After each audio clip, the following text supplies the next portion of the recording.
Hi everyone, I'm Tyler and you're watching Equinox Games. So today we're going to start with a little story. I was once in college studying computer science and I had one more technical elective to pick to graduate. I had already chosen most of them, and so for my last one I chose technical game development, which was a class not really about making games but about the inner workings of games and how they work on a technical level. For the final project for this class, we had to make a tribute game for the puzzle game Baba Is You. Now, if you're not familiar with Baba Is You, it's a puzzle game where you have to finish the level by matching a win condition. And to do that, you define rules by playing the level. While I was developing this game, I ran into a problem. In my previous games that I had made for this class, I had identified all of the game objects by their position in the game environment. Now, for Baba Is You, this was not going to cut it because you can have multiple overlapping game entities in a single spot. So, I had this problem to solve, and how should I solve it? The solution is what we're going to be talking about today. As I thought about the solution, I decided, each single entity could have its own ID, and I could access each of the entities in the game by their specific ID rather than their position. This would allow me to have multiple entities in a single position without losing track of any of them. On top of that, I could just define descriptors for these entities and modify those rather than each entity having its own data defined for it by itself. Just a little while later, I found out that in a class period I had missed, we had talked about entity component systems. Entity component systems are the topic of today's video, and they are extremely important for game development. So, what is an entity component system, or ECS for short? ECS is a game design pattern, which isn't a strict implementation of an idea, but rather a pattern that you follow in order to better your game in some way. In this case, it helps a lot on the development side of things because it's very scalable, it's very performant, and it makes adding and subtracting pieces of your game much easier. So let's define ECS. ECS, as the name suggests, consists of three separate ideas. One is the entity. The entity is a single, distinct game object. An entity has just an ID. That's it. That's the only data that it holds by itself. Instead of giving the entity its own data, you give it a set of, number two, components. Components are the descriptors of entities. So an entity will have a move component and a collision component and a sprite render component. The third element of ECS is the system. A component doesn't change its own data. That's the job of the system. The system is in charge of performing operations on the components that they own. So you'll have a move system that controls move components. You might have a player move system that owns the input component and a move component. So only entities that have a move component and an input component are changed by that system. So why should we use an entity component system in our games/game engines? I'd like to bring up right now that Godot, the famously free and open source game engine, does not use an entity component system under the hood. It uses a system of runtime inheritance to define game objects and their relations to each other, which it also seems to work pretty okay. But I'm gonna go into the pros and cons of an inheritance model versus an ECS model.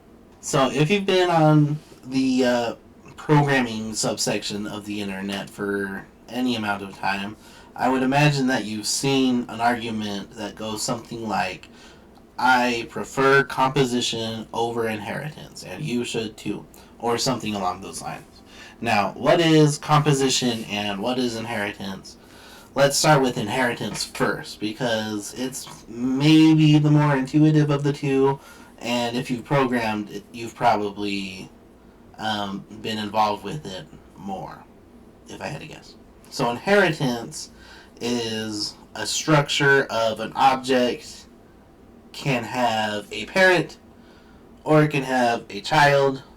The classic example that you'll find in tutorials and such about inheritance is you could have an animal class that has a make sound method, which would be subclassed by a dog class and a cat class, where the dog class defines its make sound method to return woof or something, and the cat class would return a meow instead. So when you define a structure like this, you can instantiate a cat object and a dog object and define them both as animals, but then when you call the make sound method on them, it will return their respective sounds, rather than the animal class's default make sound method.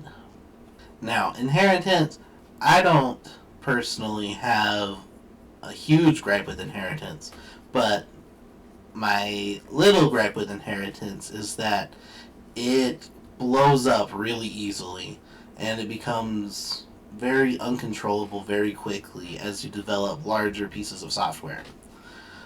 For example, at my previous job, we had just this huge library for modeling our drone system that would have a drone base interface, which gets inherited by a drone interface, which gets inherited by a drone, and that's just to make a single drone object. And so to debug that gets extremely confusing, and to modify or add or subtract anything to that model becomes quite a difficult task because of how things are defined in all three of the classes rather than just in one. The pro to inheritance, though, I think, is how intuitive it is.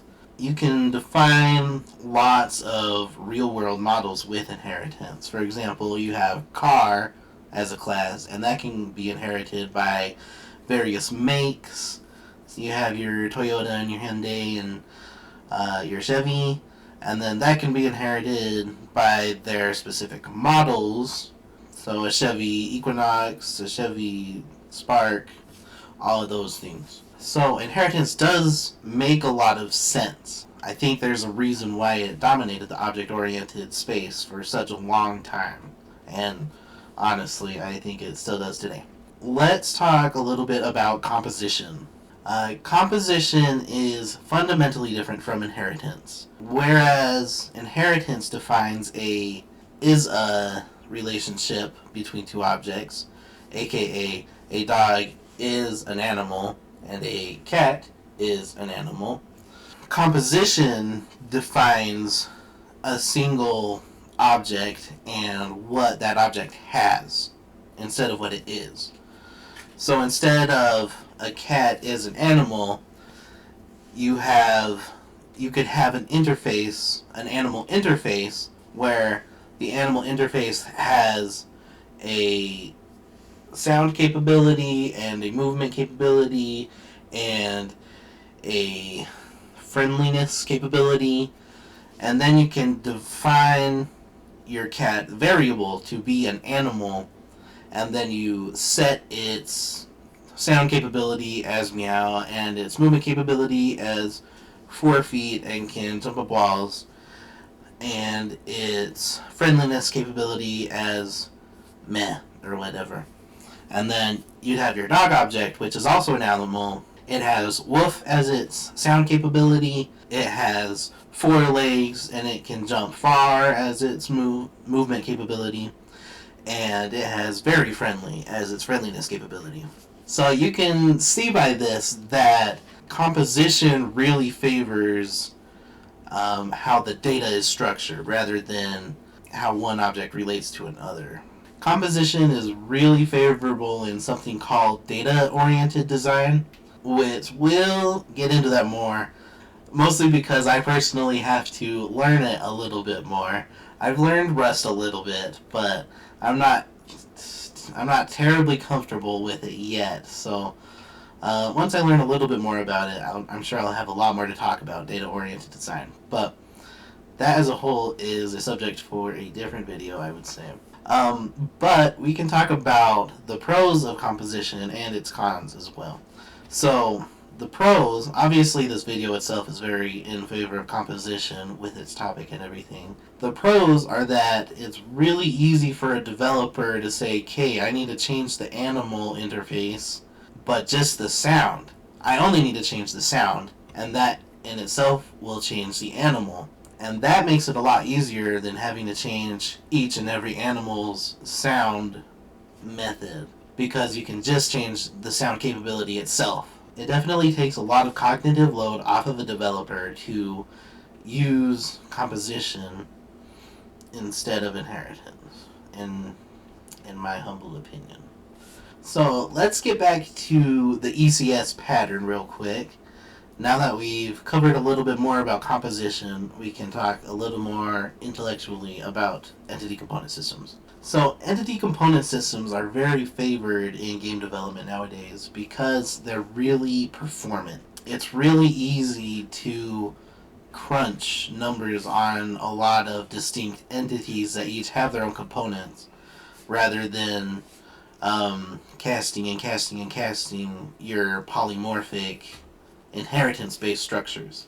It also really helps when you're working on a multi-threaded process with these entities, because when you're working on a concurrent program, that's another word for multi-threaded, by the way, when you're working on a concurrent program, you have to be really careful when reading and writing your data, because if one thread reads data from another that got written to right as the read happened, it can really mess things up.